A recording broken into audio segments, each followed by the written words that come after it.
say hello to my brand new Focus RS.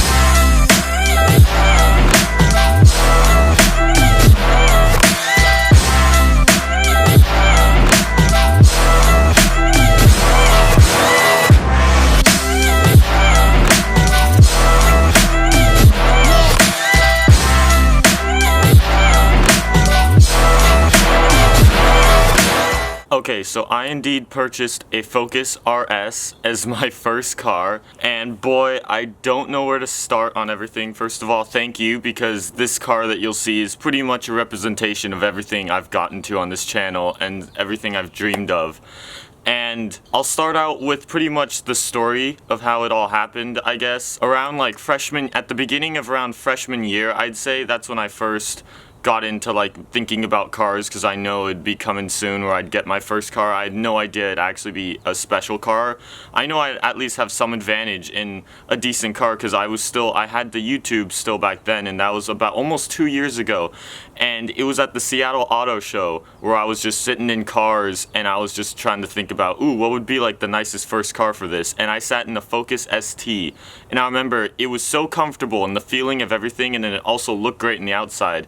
I was like, this might be the one. This is a really good choice and everything's worth it and it's decent prices. So from then on, that kind of spurred my liking for the ST, and I really started to get into Focus STs. And this whole ST thing lasted for over a year and a half of everything. I set them as my wallpapers. I kind of told everyone that's what I really like, and my dad kind of helped me out. We always pointed out STs when we saw them and stuff. And it was around July of last year where I actually went to a dealership because I wanted to pick what color I wanted. I might have gone with the red or the tangerine scream, and at that point I was pretty sure this is what I'm getting. When you go to a dealer and you know you're not gonna get it, but you just see it, it just hypes you up so much that you have to get this. So yeah, that was what I'm sure. And then this success rate from YouTube just went from here to bam, way up here this whole past year. And I kind of thought to myself, and I'm like, everyone's gonna kind of know the success and all this, and I kind of wanted a little more. Even though I haven't even gotten the ST yet, I kind of wanted just more than that, because the problem with the ST is it's front wheel drive and it doesn't have anywhere near as much power or anything that really special about it compared to this RS or anything.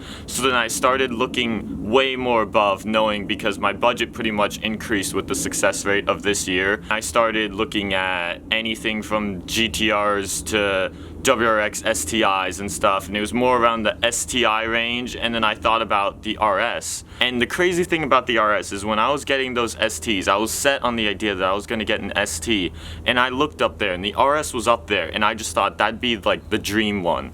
That's not gonna happen, but that's the dream, because it's the ultimate Focus. I was already set in the design and everything on Focuses, so I loved them, and I just looked at the RSs, and that's the dream. And I remember the Porsche man even said in the party, I told him about STs and how much I loved them, and he's like, you should get an RS, and I laughed. I'm like, yeah, right. So that's what, whenever I think and I look back on what I thought of the RS when I was set in the ST, that's what really makes the RS feel like a dream to me right now, and it's incredible. And yeah, you'll see how much of an upgrade it is from the ST to the RS. So let's take a look at it here. Okay, so if anyone were to really ask me what my dream first car would be, this would definitely be it. I know I said the GTR back then in the video, that it'd be my dream car or something like that, and I kind of went through a little GTR phase in the middle of all this time period, and I think I'll make a whole video about that, because I'm sure there's a huge fan base about the GTR and stuff, so I'll make a separate video involving the GTR or anything like that. But this is definitely as good as it gets, because it's a hatchback, it's a manual, you got sporty everything.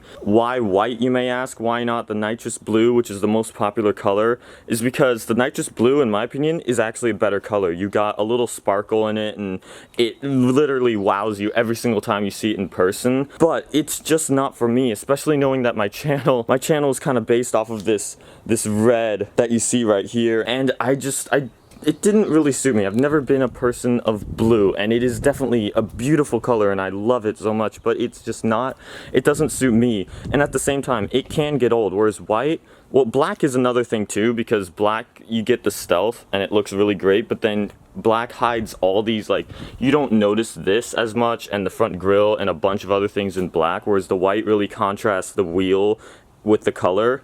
And a white is kind of a mix, so it's bright, but it's not just loud and mad. and I kind of wanted not that loud or mad. So now I know a lot of you guys commented WRX or STI or anything like that, and that was definitely one of my picks or choices for what I was gonna go with. And the thing about this car is it's pretty much better than the STI in almost every single way except for pricing. This car makes 350 horsepower, which the STI makes only 305, I believe, or 300 something. It's not as much as this. Has 0 to 60 in 4.6 seconds, whereas the STI is 4.8. So it pretty much outdoes it. And then once you see the inside, you'll definitely tell that, in my opinion, it looks way better and it's way more luxurious than the STI is. So there's a billion different features, and then you also have the hatch. The brand new 2015 STI doesn't even have the hatches anymore. So I mean, if they were to make another one, that might be what I'd go with. But if I were to get a hatch STI, I'd have to go definitely a couple years down, which I kind of wanted something brand new and really special. So yeah, if you were to pretty much convince me that the STI is better than this, I would sort of laugh, to be honest, because in my opinion, it just outdoes it. And so if we were to go through more of the specs, it has the exact same engine that's in the 4-banger Mustang, which yeah, I don't know why the 4-banger Mustang exists. I'm kind of against that, but I gotta love the engine because it's the same engine in my own car. So yeah, and it's got the turbo. Its launch is definitely one of the craziest things about it. Let me know in the comments what you all want to see us pretty much do with it, because there's a billion things you can do with this car, and it's just brand new. It is literally, when we came home, it had only around like 20 or 30 something miles on it, so it is a brand new fresh car. All the parts and everything are just shiny brand new. One thing you don't want to do is just go hardcore on it and try out all the drift mode and launch control and extreme, trying to get the pops and everything out of it this early, because you might overrun your engine too hard. So you don't want to do that. So we're gonna wait until we get a little more miles on it, but we've definitely had some fun with it. I've heard the pops already, and that's one thing special about this car. In my opinion, it sounds great. I think it'd sound even better with a custom exhaust, but yes, it does make pops. It makes a lot of pops, and it's not that hard. It's almost like on Forza when you just accelerate a little and it's that easy to get flames come out of your car.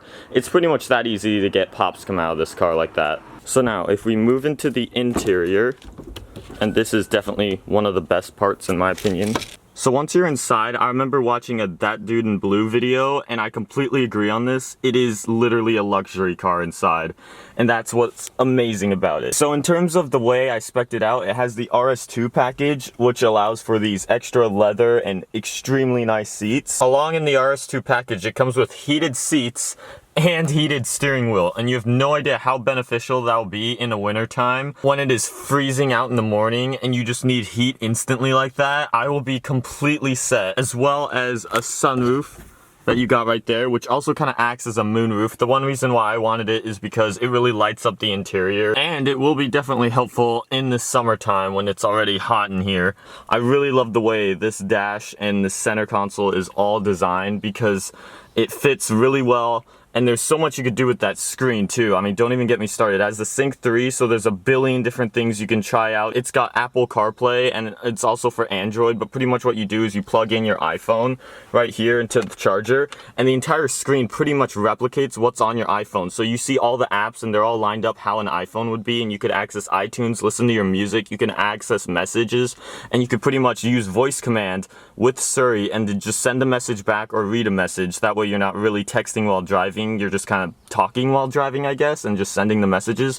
And then you got like the beautiful navigation system, all the voice commands, a whole ton of features, because Sync is definitely one of the most advanced systems that are in any of the cars nowadays. Not even a Mercedes or anything I've seen actually does as good of a job as this does. So yeah, project cars are really cool, but when you're in there and it's all rattling and shaking, it's all cold and everything, I'll just be sitting in my nice luxurious heated car with my special also Sony stereo system. It has a kind of surround car stereo system with custom bass and everything, so the sound quality is amazing. So this is the key right here. You got RS on it, which looks beautiful, and it's pretty much a fob. So what that means is I don't put it in anywhere to start the car. To start the car, I just obviously have my foot in the clutch and then just hold it down.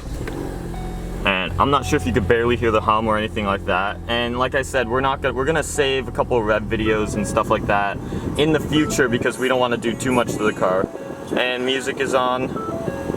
But yeah, you can see this is what the system is like, and it's beautiful. So let's turn that off. Oh, look at that. Look at the beautiful little animation you have there. So yes, indeed, this is a manual with clutch car, and I'm just still learning it out. This will be my first manual with clutch car. And yeah, I had to go with the manual. That's another thing. GTRs, they don't have that. It's automatic. So this will be even more of a challenge. So yeah, this is what it looks like inside, and you can see all the back seats and everything back there. You don't have that much visibility throughout the rear window, which is completely fine. And if you look at the actual seats, it's really funny because these seats, you know how I got that gaming chair and I made that video and it's pretty much black and blue, and these are pretty much racing, almost bucket seats that are just like it, yet they're even more comfortable than my own chair, which is made just to be a chair. So like, come on, Ewin Racing, like, you gotta step it up. You gotta get the RS gang going. So down here, I also got the 19-inch forged wheels, and I don't know why you could go without them. The other wheels have way more spokes, and they just do not look as good at all. And these are impressive. Now, the guys at the dealer detailed the crap out of them before we came home. It's almost kind of fading away, but yeah, so you got giant Brembo brakes right there, and then Recaro seats inside, and these wheels are just so good because they contrast so well, and they're almost, it's weird to say this, but they're almost the shiniest thing on the car. Even though they're black, they pop so much. And then now we have the hatch, which is obviously one of the coolest features because it's a hatchback, and it's so fun to open this thing. And you got decent amount of room. I mean, more room than I ever need. And you could just honestly just sit back here, just hang out, and yeah, there's the hatch of the RS, and that's definitely probably one of the coolest hatches there is in existence. So I think that is incredible, and I love the giant wing. Definitely makes a huge difference from the ST or anything like that. Of course, there's many differences than the ST. So one thing I tell most people, and one thing I truly think, is that it fits in the most genres. Now, first of all, it's an American car, it's Ford, but then most of the car is actually built in Germany. It's assembled there, I believe, and most of the plants and everything for this car is in Germany. So this almost is half German car as well. And then if you think about it, I think most JDM people as well definitely respect the car and look at it as cool as I do. If you bring it to a JDM meet, it still sort of works. It's not like bringing a Camaro there. It's literally a hot hatch. So I mean, it goes, and then you have the Subarus, and it literally matches right next to that. So Japanese culture, it almost fits into that. And then you go even in the supercars, and this is still, it's not some project car, little like Project 240s, those don't look that good next to Ferraris, although this sort of can. It's got the brand new look to it and everything. So if I were to bring it to a modern supercar sort of show, yes, it'll be little way low standards or anything comparing to a Ferrari, but that's not saying that's not gonna fit in. Another thing I like to think about this car is that it's a unicorn, and I know that's an extent because real unicorns are cars like the CLK GTR and stuff, so that's kind of sarcastic, but at the same time, when are the times that you actually see these? I've only seen about 3 or 4 of these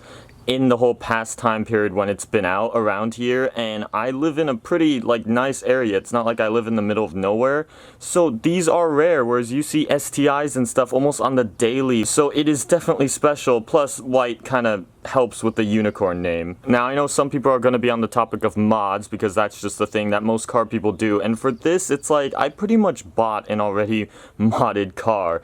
It is such a quick launch and such good grip and other handling capabilities that there's really, the more you do to it, it's just an extent, because unless you're going to take it to the drag strip all the time or on the track, mods aren't really going to be the thing that it really needs. So yes, I would like to maybe get a custom exhaust, and obviously things that you would do is either intercooler or intake or stuff like that, but most of that stuff I'm going to wait on because this is a big purchase for me, and it really in my mind doesn't need that many mods. This isn't a project car, this is a car that already has been a project and is just fully made like this, and I truly like that for what it is. So yeah, this car is going to change the channel a lot. I don't really care what you say about it. It's my baby. It is definitely something that's way too much for a 16-year-old to have as his first car, so that's why I definitely perceive it as the dream. And you may think like people with their GTRs or Ferraris or whatever, or think they're way better or whatever. I don't care. This is definitely what I'm happy with, and this is, if you were to give me anything, if you were to give me $1 million, this is what I would buy as my first car. It's incredible in all aspects. With that said, there's definitely so much more I can show you. It has a drift mode, which doesn't exactly work in what so far I've seen because it's a all-wheel drive car. Plus, that'd be a waste of tires. So we'll see. I know I might have to use it once owning something like this. But then it has, yeah, there's the revs, there's the launch control. That's one thing I definitely want to test out. And there's just a bunch of other things. We might bring it to its first show whenever the show is available. Might be next weekend or another time. Definitely try to vlog that and everything. After this video, I'm gonna post a video soon where I actually picked it up from the dealership and all that stuff, all the footage, because I recorded some of that. So stay tuned for that. And yeah, thank you so much, because I've been waiting to make this exact video for over a year. This is like exactly what I envisioned. Hitting the publish button for this video is gonna be like the ultimate just stress relief and just release of everything, because I've just wanted to keep it a secret and I've waited so long. So long. So yeah, obviously the lighting, the sun's like right up there, so this isn't the best lighting for it. But yeah, hopefully in the intro of this video you got good shots and everything, because we took it out. It's been one hell of a weekend for me, one hell of a day, one hell of everything, and I cannot express it all in words. But anyway, this will be JackUltraGamerr signing off.